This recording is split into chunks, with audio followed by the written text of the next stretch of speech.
Welcome into another edition of the Commitment Issues Podcast. I'm Woody Womack, joined by my co-host Rob Cassidy down in sunny Miami. Rob, how's it going? It's good, man. Everything is everything, as they say, or as they said in the 90s. Just another week, inching closer to a football season.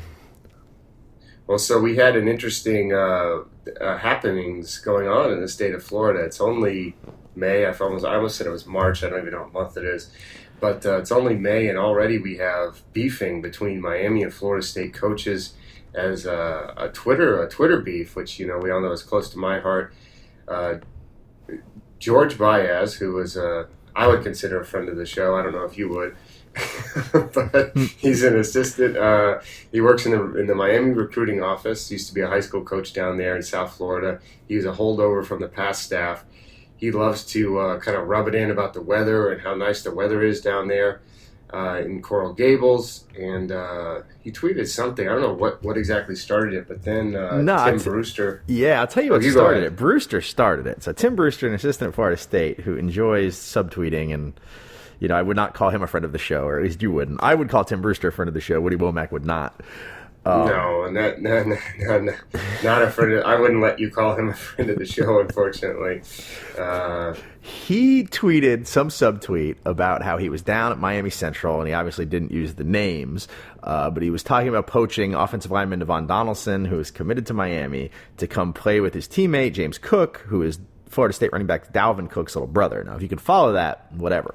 He's like, I'm down here trying to, Baez, of course, then tags him. So Baez didn't even subtweet. Baez actually came correct. The Miami assistant tags him in a tweet that I cannot find right now for the life of me. I don't know if it's since been deleted or whatever. Saying, blah, blah, blah, staying in Miami, a little bit of state of Florida smack talk. Baez goes back at him with the last time I was in Coral Gables, I left with the state's top running back, which was a subtweet about Amir Rasul, who Florida State landed last year out of Coral Gables High School. And it was just kind of nice to see the back and forth. Uncle Luke chimed in from 2 Live Crew, saying that he'd never met Baez. So Uncle Luke jumps on the Florida State side of this, it seems like. He's like, you're subtweeting these coaches that I've never even met before. Maybe one day I'll get to meet them. And so that happened. So when Uncle Luke has come over to the Florida State side, things are bad on the. I think you've lost the subtweet war. Yeah, boy. That's interesting that he would just Oh, here we go. I'm trying to find the thread. It's interesting that Luke would jump to the side of FSU and not Miami. I mean, talk about a turncoat, right? He's been kind of teasing the heel turn on Miami for a while now. He was upset that he thinks Rick hired the wrong staff. He's made that very clear, that he thinks that Rick did not hire guys that are Miami guys, quote unquote, and that he should have had a Mario Cristobal type recruiter on his staff that is more familiar with the Dade County area. Luke has not been shy about saying that he's come out and said he likes the Mark Richt hire, but he doesn't think Mark is going to do well at recruiting Miami. Mark has done well at recruiting Miami, though, so far. I think he's done an admirable job considering their position in the league and what they did on the field last year. So, maybe it's just Luke being a little bit spoiled or upset. But, yeah, he's kind of been teasing it, so he hasn't been thrilled with the new staff anyway. So this was just kind of a further step in the Uncle Luke heel turn. It's interesting that they're fighting it out publicly like this. We've seen Brewster kind of pop off. And, I mean, with good reason. I mean, they won the national championship. They went down there. They got Ermon Lane. They got Dalvin Cook. They got Travis Rudolph, who's from a little farther north. But, I mean, you kind of lump in South Florida together. That's the places Miami is supposed to dominate. They've done well down there. So, I mean, I don't blame him for popping off. At the same time, I think some of his Twitter antics have cost him things in the past, which will be in mine and Rob's co-authored book that comes out after we're done in the recruiting business. But I don't know. I think it can be, especially if parents are watching, certain types of parents, they may not like that type of stuff.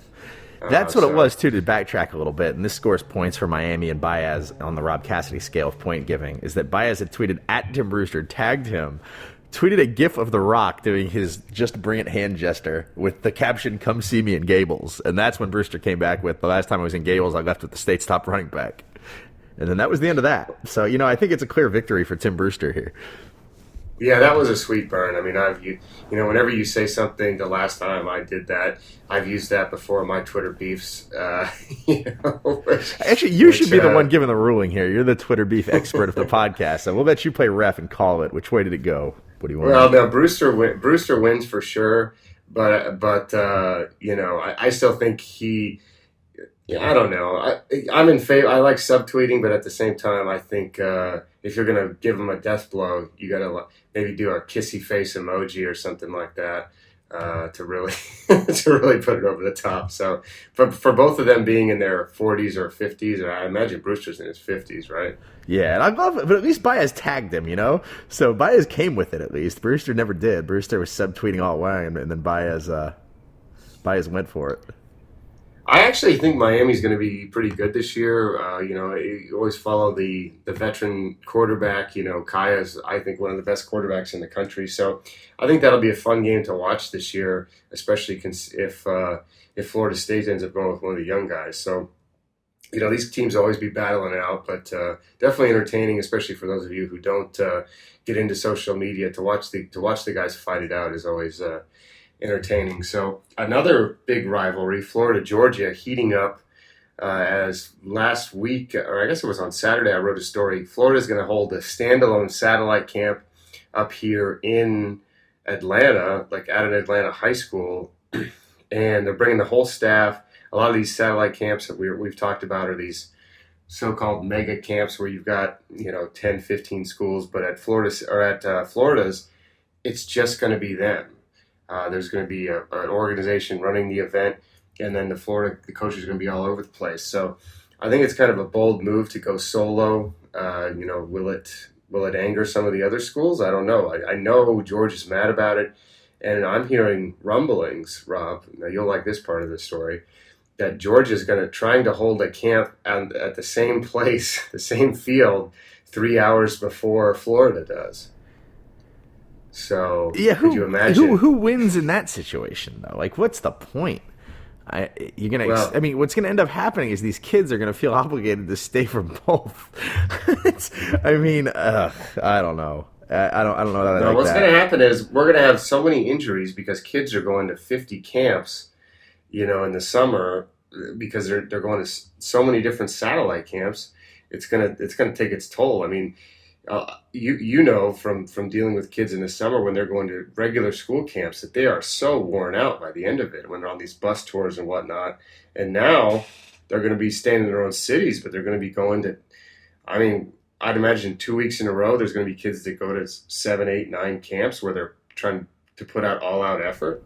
Yeah, think about if you're a lineman and you're living in Tampa or in Miami or something in an area where there's a satellite camp every day, and you're a middling lineman that's trying to earn an offer, so you feel pressure to get in front of these coaches who probably aren't going to offer you anyway because we've established on a past episode of this podcast that these are all pretty much scams. And they're just beating the hell out of each other, back-to-back days. Yeah, absolutely, there's going to be some injuries. I mean, you can't do that. And the human body's not meant to do that.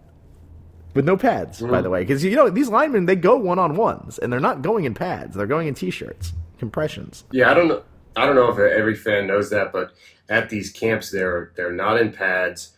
They're in shorts and shirts. And when the linemen go one-on-one, they go essentially full contact. I mean, there's a lot of headbutting that goes on. There's bloody noses, ripped shirts. Yeah, it's an ugly scene. And like you said, I mean, every day, especially for a kid who's 6'3", 330 pounds, out in the sun in Florida and Georgia in June and July, I think it's going to be a long thing. But I really like the kind of all of a sudden the sneaky beef we're going to have between Florida and Georgia because, Kirby Smart and Jim McElwain coached together at Alabama. A lot of people assume they're friends. They probably are. But I like the idea of them kind of going at it with one another in this setting. I mean, I don't think, they're not really competing head-to-head on a ton of prospects. Florida really hasn't recruited that hard up here in the Atlanta area the past few years, but A.J. Terrell is probably the main guy in the crosshairs between those two schools this year. And with Florida now kind of trying to plant their flag in Atlanta, if Georgia can pull off the preemptive camp, though, I mean, I think that's a terrific troll move, don't you? To have a camp right before at the same place, the same at the at the same field on the same day. Hey, Florida's not above moving theirs up, probably, right? Like, what if Florida goes the day before now? I mean, these camps Oh move my around. You gosh. know that. I'd just like to see them kind of hip hop or jump flip flopping over each other. Well, the flyer has been printed, so I don't know if we can if we can change the date now. That's The never happened in flyer. the history of a camp. They've changed the date after the Flyers kind of. So that'll be interesting one to watch. I'll be there at that. I think it's in the middle of June, which I'll probably be ready to kill myself after going to hundreds of meaningless satellite camps every day of the week. I can't believe you're doing it. I'm going to very, very few of these, man. There's just no way. Not in Florida. I mean, you have it light compared to where I'm at. I mean, you're going to have some. But boy, you could find one of these in the state every day for the next month if I wanted to. I could just be driving around Florida going to meaningless camps for no reason. Well, I mean, that's not very, it's not very different than what you normally do. So, another topic we wanted to touch on today, the Maryland Terrapins, not usually a school that we talk about on the show, all of a sudden picked up a commitment from three-star wide receiver Carlos Carrier over the weekend. That comes just a few days after getting a commitment from three-star Sean Nelson, both of them from the Atlanta area, both guys that I really like, former basketball players that focus now on football full-time, both play wide receiver. It's kind of interesting since DJ Durkin took over. They've really ramped up their recruiting, especially in Florida and Georgia. What's been the word with the Florida prospects? I mean, how are they doing down there? Are they making any type of impression on them? This is new and it's going to take them some time in Florida. I mean, it's never easy to come down here and just make a splash when you haven't traditionally had a ton of success in the area, So it's nice to see them. I mean, they're offered some 2018s, and they've offered a long list of 2017s as well. Some guys they've got shots to get. They can get B.J. Daniel, the running back out of Melbourne, Florida.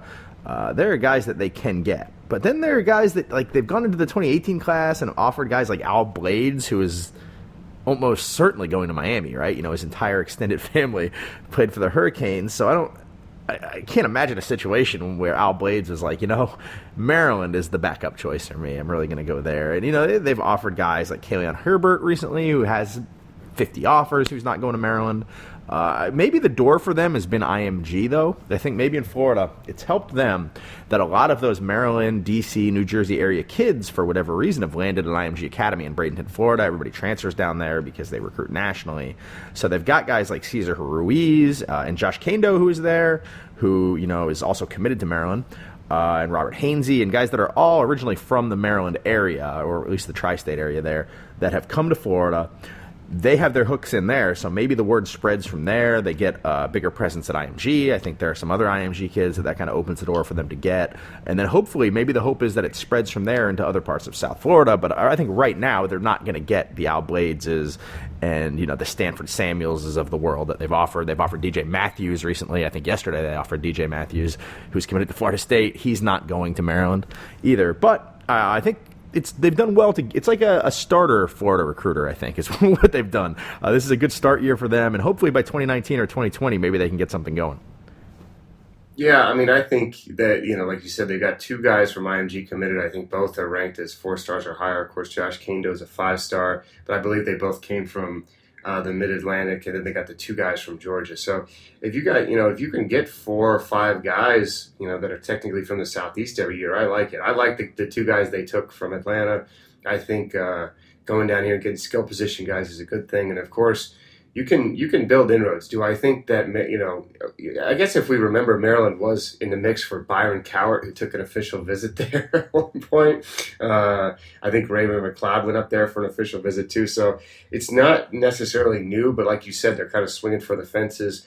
I think the best strategy is to kind of get some of these guys that are under the radar, maybe guys that are overlooked, or guys like Nelson and Smith or Nelson and Carrier, who have, 10, 15 offers, and just not the big, not the Georgias, Alabamas, Miamis, et cetera of the world. So good job by Maryland continuing to build their class, and we're going to keep an eye on them on Southeast recruiting. So Quick reminder, I want to do a little plugging here in the middle of the show. You can follow the podcast Twitter account at Rivals Podcast. You can follow Rob at Cassidy_Rob.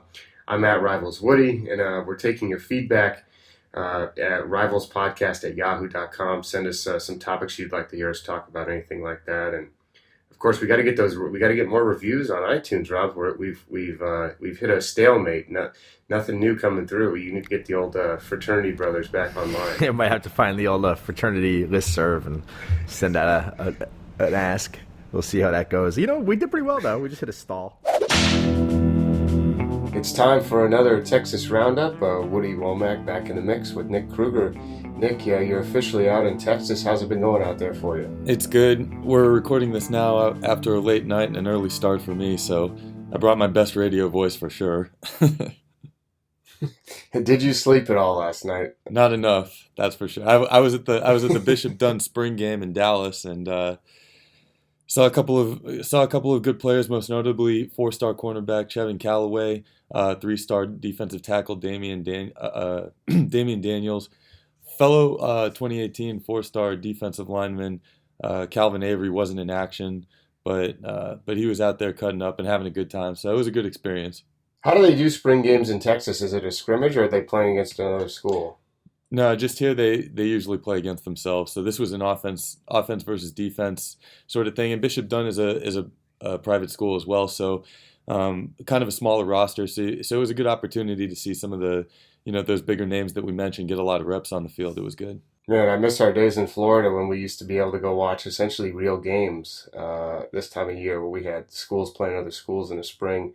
But seems like that's a rarity with only Florida, and I think Mississippi and Louisiana do something similar, but no luck in Georgia and Texas, that's for sure. No, but it's a good atmosphere out there just the same. Had some good barbecue brisket, homemade. Couldn't ask for anything better. When you're talking about living in Texas, that's what you were hoping for, right? Right, exactly. So we wanted to talk a little bit about expansion, Big 12 expansion. Of course, all the talk once again. I was really not a fan of the expansion talk the first time around with everything that went down.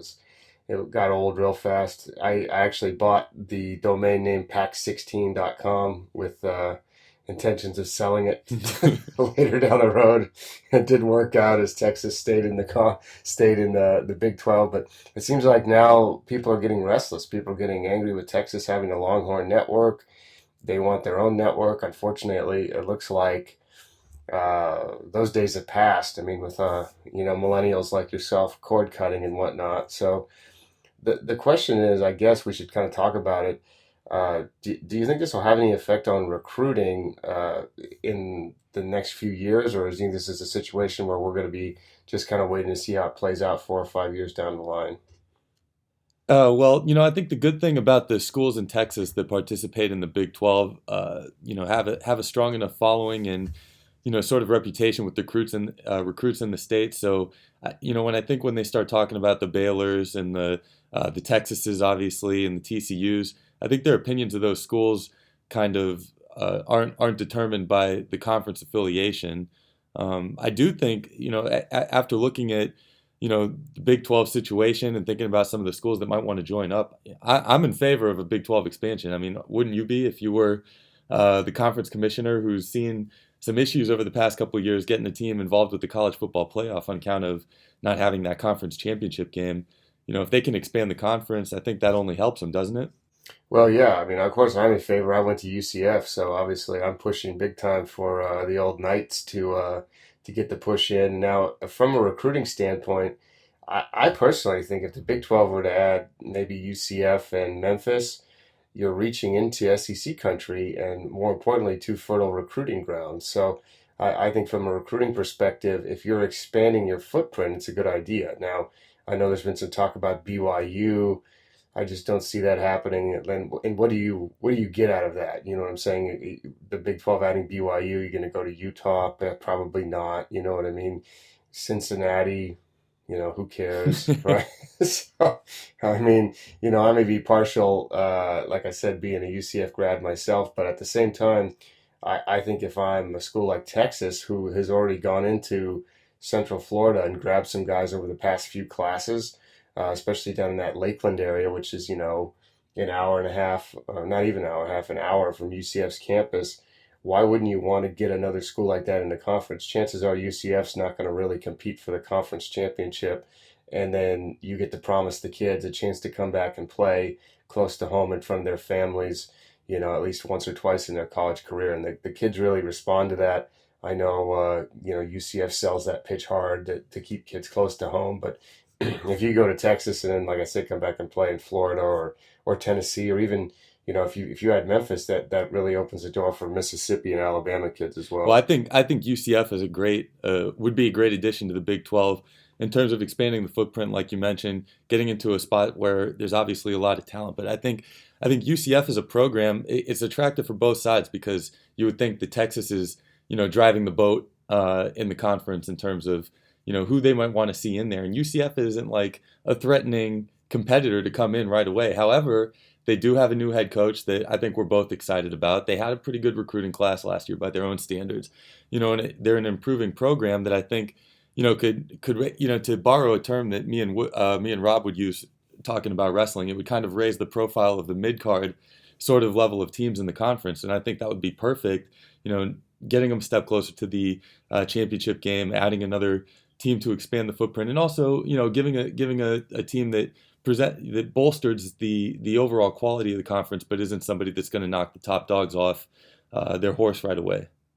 Right, exactly. So, that's going to be something we're watching. Honestly, I personally think if they are going to expand, we could see something happen, sooner rather than later, because like you said, they need to get it done in order to get that championship game, being played in the same days as other teams. I know they got, I think they got the exception that they can play it with 10 teams, but then you're just hurting yourself because you end up having the same teams play multiple times in a year, and sometimes that happens in other conferences. But it's I think it's tough. I mean, you could be giving a situation where it's going to be tough for Texas to beat Oklahoma twice, or Oklahoma State to beat Oklahoma twice, or whatever, and however it lines up in the championship game. So I think personally, adding the two teams is the way to go. I know, Houston probably feels like they should be in the discussion, but if I'm the Texas teams, TCU, Baylor, and Texas, I'm not really in a big rush to add to Houston, because that only helps them, and they're already recruiting pretty strong. So that's where I think UCF or Cincinnati, like I said, or Memphis. I think personally my picks would be UCF and Memphis, because I mean you already got West Virginia in there. I mean it's just not like geography really matters a whole lot about where everything's going. So we've got some other stuff going on. A big commitment coming up this week. I never know how to say his name. Is it Deculus or is it Deculus? I've been saying Deculus, and he hasn't corrected me. All right, so Austin Deculus will be making his commitment on Friday. Probably by the time a lot of you guys hear this over the weekend, it'll already be done. I think Nick and I are both projecting him to go to LSU. I guess Nick, tell us who else maybe could potentially steal him, and then let's kind of talk about what his commitment would mean for the Tigers. Well, Deculus is a guy that has, he's another one of those players that has national offers from all over. All the schools in state have been in on him. Notre Dame comes in with an offer in Michigan. So, he really has his pick of anywhere that he would like to go. I think the reason we both expect LSU to sort of be the team in the mix there is he has some family ties to the state. He's visited a number of times and has further visits scheduled. So, you just think the level of familiarity and his overall comfort with, the program and the coaches out there, kind of tilts LSU towards being the leader in that discussion. How important, do you think the addition is for LSU? I mean, obviously they have a tradition of producing some big time talent at his position, but they need to pull a big name out of Texas and do it early in the process. Do you think this is a guy that is going to help them then land other guys down the road? I think when you look at the identity that LSU is establishing with this class too, obviously Edward Ingram, their other offensive line commitment here, they're definitely looking for guys that are going to line up and smash you in the face. So they're looking to keep that hard nose, sort of mentality in terms of players up on front on the offensive line, and why not? They have Leonard Fournette running the ball right now, and we all know what he's capable of. Another 5-star, and Darius Guice from last year in the mix there as well at running back. So, they have players coming up in the ranks. They always seem to have good running backs.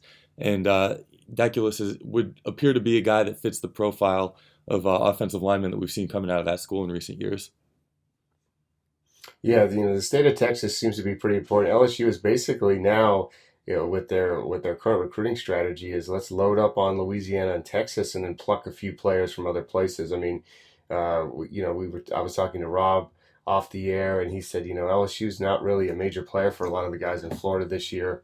I'd say the same goes for Georgia. I mean, I don't really necessarily hear them pop up a whole lot with some of the top guys. So I think there is enough talent if they can get into Texas and get the top guys. Of course, there's a lot of competition, but if they can land him, I consider that a major victory. And then, of course, they gotta hold on to him. But family ties or not, anyway, anything counts. All that matters is that he signs that that letter of intent and ends up in Baton Rouge. Right. Yeah.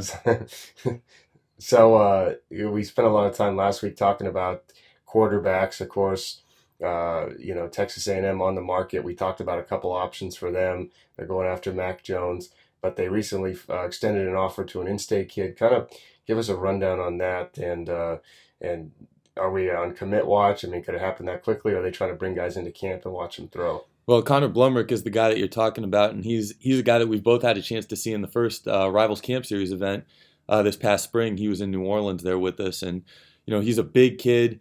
Looks pretty well proportioned. Sometimes you see these tall, lanky quarterbacks, and they look like mini versions of Sean Bradley or something out there. But he's a guy that's pretty well put together, and can throw the ball pretty well too, from what I've seen. I haven't seen him yet in a live game atmosphere. We saw him at the camp.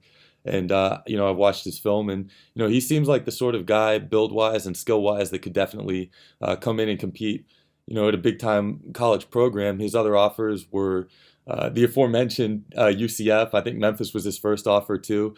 So 2 potential Big 12 teams in there, adding to the mix. He's picked up more of his offers recently, as most of the kids here in Texas have over the spring season. But yeah, Texas A&M definitely comes in and would appear to be his biggest offer here on the table. So, I think given what happened with Tate and sort of them needing to get an offensive class together here in 2017, they might be pressuring him to pull the trigger sooner than later if they're very serious about him being the quarterback in this class. So, I think when he tweeted that offer, it was pretty well received by a lot of other players that know him. So, and we all know how important it is for quarterbacks to come in once they make that commitment, to start pressuring other guys to help them out and fill out that class. It's interesting how their strategy has changed a little bit at the quarterback position. I think I saw him also at the Army Combine maybe in San Antonio back in the beginning of the year, but does it seem like now they're going more towards the Josh Rosen type than the old Johnny Football type? Is that the plan, to go with more of a pro-style quarterback who can kind of sit back there and in the spread and kind of pick apart the defense a little bit, as opposed to a guy that can run as well? It seems that way. I mean, we talked about Ty Brock being a quarterback that we know is still uncommitted in College Station, and kind of is a similar sort of mold of quarterback to Connor Blumrick, who they just offered. You guys talked obviously last week about Chase Bryce and Mac Jones coming in, and their pro-style quarterbacks. So I think that's definitely the turn that we're seeing, in addition to the offensive coordinator's obvious distaste for Tate Martell and what he brings to the table as a player. So I think all the signs point to a more traditional pocket passing type of threat there at quarterback. Well, it'll be interesting to see how it works with all those weapons. I mean, Texas A&M loaded with guys that we've had over the years as 5-stars, Speedy Noyle, and Christian Kirk, of course, Rob's BFF. So, right. Yeah. I mean, they got all kinds of playmakers down there. Yeah, we'll see how it works out for them. So, I think that wraps it up for old Texas Talk this week. If you have any feedback, anything you want us to talk about, hit us up, Rivals Podcast at yahoo.com. We'll check that email address eventually. I hope I'm not in charge of that.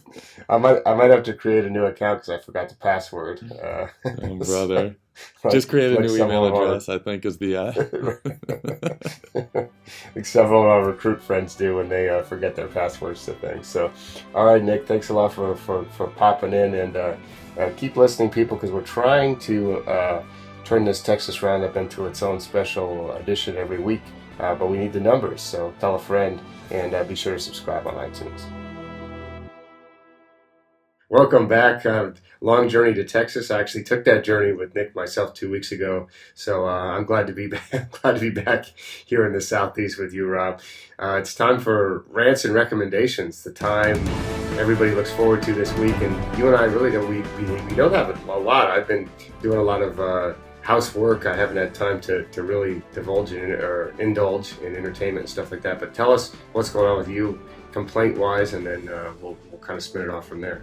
Yeah, I went on a barbecue binge in Kansas City over the weekend, and that's not really a complaint. It was awesome, and I also duped one of my friends into paying $70 for for a tailgate. We can get to that later. The OC has been on rotation on my Apple television. The teen drama from the 2000s. It's fantastic. I think you agree with that. My beef with that show is, and I didn't have this beef, obviously I didn't really watch it when it was on live, so I'm just now kind of discovering it. But there is an episode where the OC crew heads to spring break in my new hometown of Miami. And the way they talk about this city is not favorable. They're upset about spring break kids, and they're upset about all the old people. And I'm thinking, you're from Orange County. You live in a suburb, it's just like a place with nice chain restaurants. It's for these fictional kids to have the gall to show up in a cultural melting pot and to take jabs about what this city's like. Man, I don't know if I could live in Orange County. I've been to Orange County. You and I were in Orange County earlier this year for a camp. Guess what? Orange County is terrible unless you're like a rich divorcee from an athlete or something. And even then, it's probably terrible. But I think all you really do in those kind of suburbs is take Prozac and sleep with other people's husbands anyway, right? Well, I think the problem with when we go to Orange County is where we're not down by the water, where the show takes place. You and I, of course, are. I don't know where we are in Fullerton when we go there, so that's not exactly the But ideal it's still. place. But at the end of the day, it's still a suburb, right? It's like, it's not a city. It's rich people that are hopped up on prescription pills, right, to avoid like the boringness of their lives. That's what that is. I don't know. I don't. No comment on the pill use. Please consult your doctor before taking any pills. But yeah, I don't know. I mean, I'm not. I would not say I'm the biggest. Real OC fan. But in terms of the TV show, yeah. There you go. Go ahead. In terms of the TV show, it does not get much better. Season 1 of that show, I tell you what, it should be like, it's like Citizen Kane of of television. I defy anyone. Now, people are probably laughing at me saying, "Oh, that show sucked. It was a teen soap opera." Go back and watch season 1. You said it's on Hulu. You will not. You will get sucked in and totally binge the entire season within a week, because I'm telling you, the storyline's great. Josh Schwartz, the writer, producer, executive, whatever, showrunner of that show, he was really young at that time, was a prodigy. He's gone on to do a bunch of other shows I really enjoyed, such as Gossip Girl. But Look, season man, 1... we're right here at a crossroads where Marissa has shot Trey, spoiler alert, and it's... Man, it's intense. Nobody will believe Marissa. She's trying to confess to the crime, and they're saying no. We know it was Ryan, and they're just not taking our word. It's it's terrible. Season two of the OC, it goes down. I believe season 3 is the worst one by far. So you don't have a whole lot to look forward to.